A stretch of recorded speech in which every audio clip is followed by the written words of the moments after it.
Und für die Handtücher will er jetzt 590 €. Genau, und in einer Stunde schickt er das Überwachungsvideo an die Polizei, wenn wir sie nicht sofort zurückbringen. Und heute Abend, also morgen früh um 3, nehmen wir die Fähre, da müssen wir um 2 schon dort sein. Die Fähre dauert dann bis 17 Uhr am Sonntag. Das heißt, 14 Stunden, glaube ich, fahren wir. Um 1 läutet der Wecker, oder? Ja. Morgen oder gute Nacht, je nachdem. Also es ist schon fast 2, also bald 2. Und da sollen wir bei der Fähre sein, das geht sich gut aus. Und ja.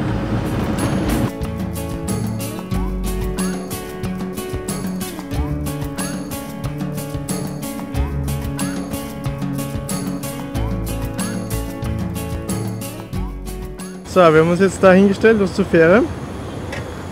Und die Karin kocht wirklich noch in letzter Minute was zu Abendessen. Ja, eine Gemüsepfanne mit Ei. Uns wurde jetzt kurz vor Einfahrt in die Fähre gesagt, dass wir unsere Online-Tickets ausdrucken müssen. Und das kann man dort hinten in diesem kleinen Häuschen machen. Und da steht die Karin jetzt und wartet. Es ist 15 Minuten vor Abfahrt. Sollte sich ausgehen. So, wir haben jetzt wundervolle Tickets bekommen. Ups. Und sind jetzt am Weg auf die Fähre. Das ist wieder eine Fähre, die nicht nur von A nach B fährt, sondern verschiedene Stationen hat. Und deswegen müssen sie auch je nachdem, wohin man fährt, einordnen. Und die LKWs müssen immer rückwärts reinschieben, weil man halt nur auf einer Seite rausfahren kann.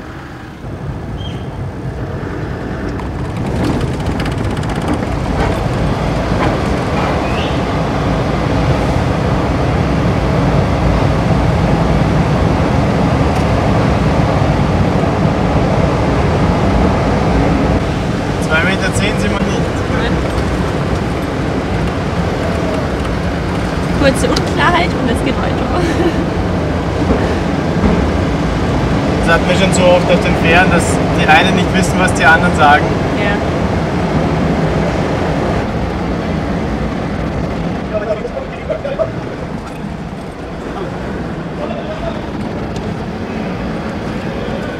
Wait 1 minute for the trailer to come out. Okay. Okay. He's gonna leave the trailer, then we take it back. Just the trailer, okay.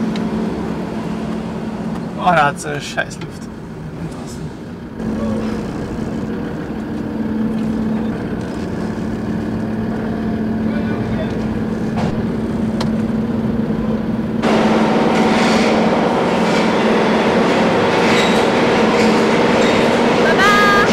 Wir sind ganz alleine, kein anderes Auto. Wir stehen alle oben, aber wir sind eben zu hoch. So, hier werden wir die nächsten 14 Stunden verbringen. Oder in der Nähe von hier. Wir haben eine Steckdose gefunden. Wir haben dafür den Fernseher abgesteckt. Aber es ist hier wirklich niemand, der schaut. Ja. Wir haben warmes Essen mit, was Tolles. Wir haben bis jetzt einmal genug Wasser mit. Jetzt werden wir versuchen, noch ein bisschen zu schlafen. Es ist dann nachher tatsächlich jemand vom Personal gekommen, der hat den Fernseher wieder eingesteckt. Aber wir haben uns sowieso einen anderen Platz gesucht, weil das Gewackel der Deckenpaneele ist eigentlich wirklich unmenschlich zu ertragen gewesen. Wir sind dann 2 Decks höher gesessen, bei einem Fenster, in Ruhe und mit einer Steckdose. So, wir erreichen gleich unseren zweiten Stopp, und zwar Karpathos. Und Karin versucht gerade zu schlafen, soweit irgendwie möglich.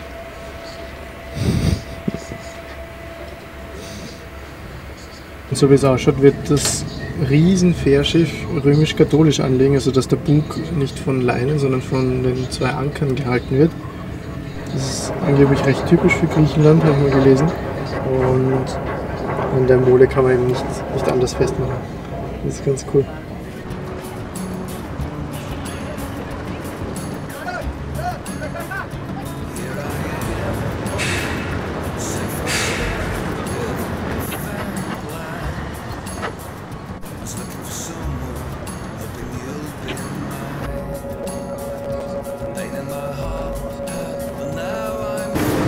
Und weiter geht's.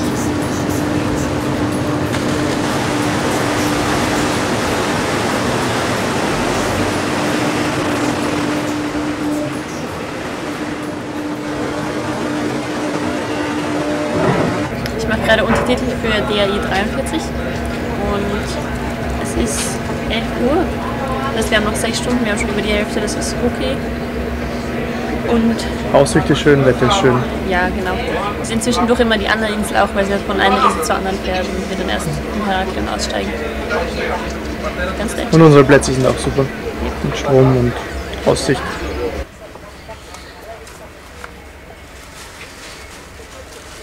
So, wir sind ja, da ist Bodrum gestartet und dann nach Kos übergeführt. Und von Kos dann mit Blue Star Ferries nach Rhodos. Und da beginnt dann die Anek Line, diese Route. Und die fährt einfach immer diese Route da ab. Deswegen kommt sie auch nur einmal die Woche in Rhodos an. City hätten wir auch aussteigen können, hätten wir das vorher gewusst, hätten wir diese Karte vorher gesehen. Ja, macht nichts. Und dann eben Heraklion ist da, wo wir aussteigen. Durch diese Stoßdämpfergeschichte und unseren Aufenthalt deswegen in Istanbul ist sich die Fähre am 15. nicht ausgegangen und wir mussten deswegen jetzt die Fähre am 22. nehmen, das ist heute. Genau. Und deswegen haben wir aber gesagt, wir sagen quasi, dadurch, dass es höhere Umstände sind, dass mein Geburtstag am 23. ist, also morgen. Und ja, die Karin hat angeblich einiges vorbereitet. Ja, ich habe ein Airbnb gebucht für heute Abend und dann morgen auch noch und das ist relativ schön, es hat eine Aussicht und einen Whirlpool und ich glaube, es wird ihm gut gefallen. Und habe ich dann geplant, dass wir Jetski fahren gehen, weil er das so gerne mal machen würde. Und ich glaube, er denkt, dass wir erst ab morgen irgendwo sind. Also er weiß, dass es etwas gibt, aber er weiß halt nicht was. Und ich versuche das irgendwie so einzufädeln, dass wir heute noch beim Bäcker vorbeifahren. Ich habe schon geschaut, wo der ist. Und dann direkt zum Airbnb und vielleicht klappt es, dass es eine Überraschung wird. Ja, drückt die Daumen. Ja, ich bin schon sehr, sehr, sehr gespannt. Der Fähraufenthalt jetzt war echt angenehm. Also wir sind halt um 3 auf die Fähre gekommen und es war eigentlich durchwegs recht ruhig. Es gab Strom und es war eigentlich eine echt super Erfahrung. Das Wetter war schön, die Aussicht war schön. Und auf Karpathos sind wir vorbeigefahren. Es hat so schön ausgesehen von außen. Also im Nachhinein würde ich wahrscheinlich länger auf Rhodos bleiben und nochmal in Karpathos stehen bleiben. Also so, ja, falls das irgendjemand auch plant. Ladies and gentlemen, we would like to inform you that in a few minutes the ship will arrive in the port of Heraklion. Passengers with port destination to Heraklion are kindly requested to get ready to disembark. Make sure that you have not left any of your belongings behind. The ship will depart immediately. Thank you. Es ist auf jeden Fall sehr beruhigend, wenn das Licht automatisch leuchtet, wenn das Rettungsfloß im Wasser sinkt.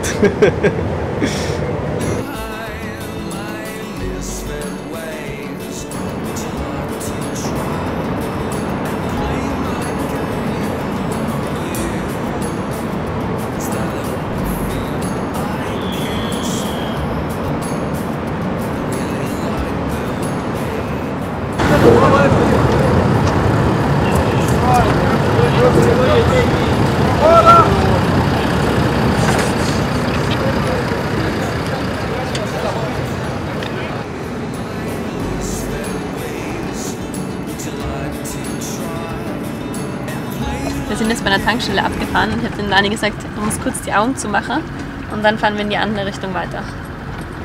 Und er hat keine Ahnung, was ich hier mache.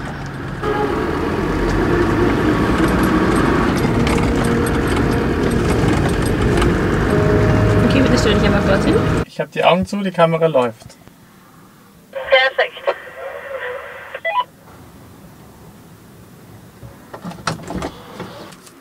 Okay. Also es wurde jetzt irgendwas Mysteriöses eingeladen ins Auto. Lieber Dani, du hast ja bald Geburtstag. Morgen, um genau zu sein. Ja, und wir sind jetzt nicht, wo es ist.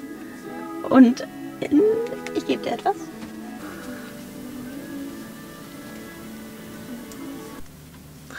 Nein, wir waren nicht vorher bei der Bäckerei. Nein? Aber wer sagt das? Vielleicht ist die beste Bäckerei neben der Tankstelle. Wir waren wirklich bei einer Bäckerei. Nein. Neben der Tankstelle war eine Bäckerei. Ja. Das habe ich noch nicht gesehen. Hast du Glück gehabt.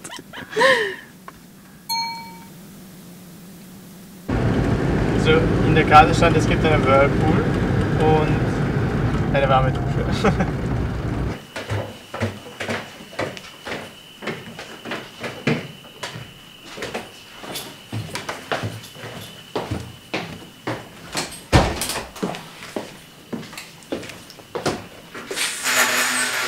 Jacuzzi? Okay. Ist das so? Endlich wieder an. Herrlich. Und sogar Bademantel. Wir haben sogar Bademäntel. The requests are coming in fast and furious this morning, you see. We asked for requests, We get them and we play your songs, especially if you're listening on the stream or on our FM4 app, wherever you are abroad. Karen, hello Karen in Crete. She's listening and she sends us a mail saying, my boyfriend and I are going around Europe for a year in the car. Brilliant.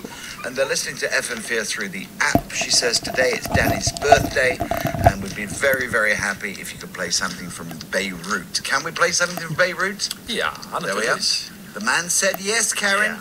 We'll do that after the news for you. And we've also got a couple more coming in. And if you are listening on the app or on the stream, Guten Morgen, das ist unsere Aussicht. Und also inoffiziell hat der Dani heute Geburtstag. Und wir werden jetzt bald frühstücken gehen. Das ist nämlich ganz gut hier. So, guten Morgen. Wir checken gerade aus. Wir waren jetzt 2 Nächte da und haben es ziemlich genossen. Und heute bleiben wir noch da im Aufenthaltsraum, um Video weiterzuschneiden und die Batterie aufzuladen. Kanister voll, füllen, Wäsche waschen, alles Mögliche erledigen. Und dann am Abend haben wir noch einmal Abendessen hier, weil es am Anfang ein bisschen Probleme gab mit allen Möglichen hier in der Wohnung. Dafür haben wir dann gratis Frühstück und Abendessen zweimal bekommen. Das heißt, wir haben heute Abend noch Abendessen hier und suchen uns dann einen Schlafplatz und das dürfte ganz einfach sein hier in der Nähe, weil wir halt mitten in den Olivenbäumen sind. Die nächsten Tage wird es dann ein bisschen regnen und stürmen. Da werden wir uns dann einfach einen ruhen Platz suchen, wo wir ein bisschen bleiben können.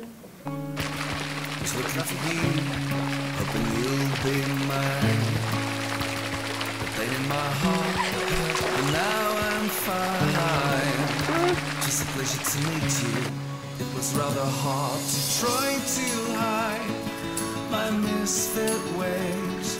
Would you like to try and play my game? Try to hide my misfit ways. By any chance, would you like to play? Wir sind wieder am Weg. Wunderschönes Wetter. Und ja, wir schauen, wir haben nicht wirklich einen Plan. Wir schauen einfach, wo es uns gefällt. Jetzt haben wir ja Zeit und die Temperatur ist super angenehm. Oh, das ist was, ich sag's euch. Und zwar, unser Vermieter dreht gerade völlig durch. Weil, der Airbnb-Vermieter. Genau. Es war die Situation, dass das Apartment recht teuer war und wir uns halt ein perfektes Apartment erwartet haben. Und das war nicht so. Dann war er am Telefon oft ja, halt mehr oder weniger hilfreich und auch nicht so wirklich freundlich oder nur so scheinfreundlich halt. Ja, auf jeden Fall haben wir halt dann gesagt, ja, nachdem das mit der Rückvergütung bei Airbnb ein bisschen schwierig ist, soll er uns in seinem eigenen Restaurant 2 Abendessen spendieren.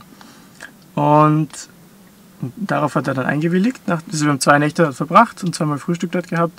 Und dann haben wir gesagt, wir hätten gerne 2 Abendessen noch. Dann hat er gemeint, ja okay, heute am letzten Tag quasi zu dem Frühstück dazu gibt es noch ein Abendessen.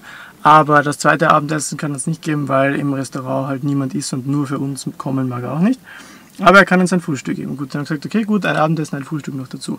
Dazwischen liegt aber eine Nacht. Wir haben dann noch gefragt, ob wir auch noch ein bisschen hier auf dem Grundstück bleiben können, damit wir noch ein bisschen arbeiten können, also Video schneiden können. Gut, das haben wir gemacht, bis am Abend waren wir dort und dann haben wir gesagt, ja, eigentlich ist es eh egal, weil es gibt auch sonst nur noch 2 andere Zimmer, die vermietet sind und die stören wir auch nicht, wenn wir gleich dort schlafen, im Auto. Und das haben wir dann gemacht.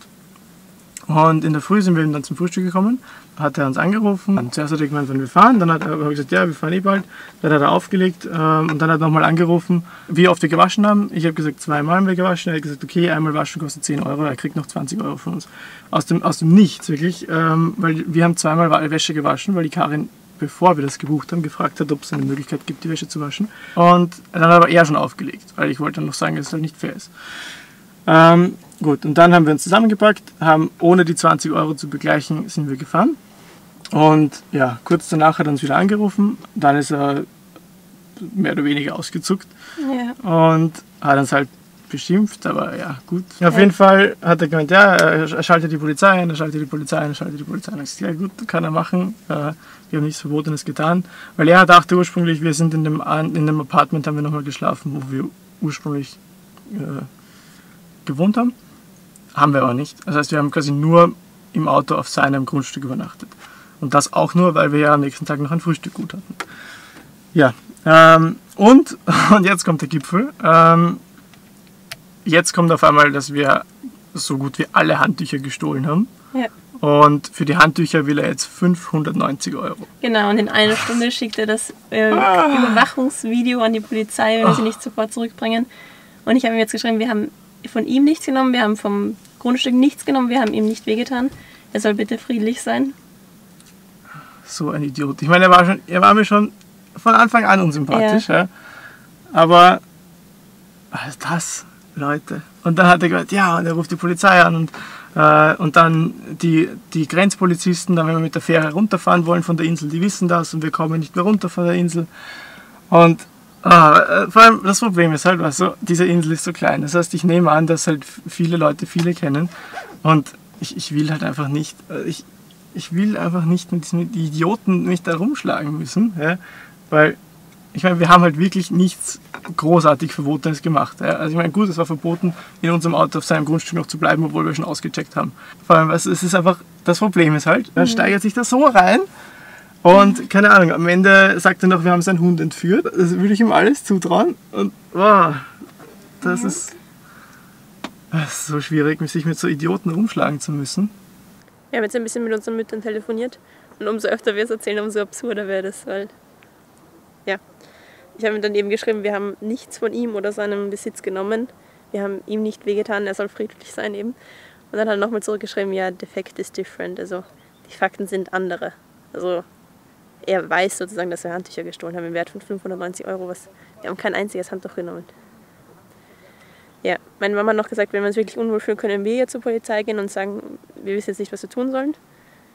Und wenn uns mit irgendwas droht, sollen wir sowieso zur Polizei gehen, aber das wird jetzt kein Problem sein. Das ist ein bisschen blöd, weil wir uns halt auf den Urlaub auf Kreta gefreut haben. Und es ist jetzt gerade erst der Anfang und wir wollen jetzt nicht einfach so schon nach Athen fahren, sondern einfach noch hier die Wärme und das Meer genießen und so weiter. Ja, ist gerade ein bisschen schwierig, aber vielleicht wird es wieder leichter.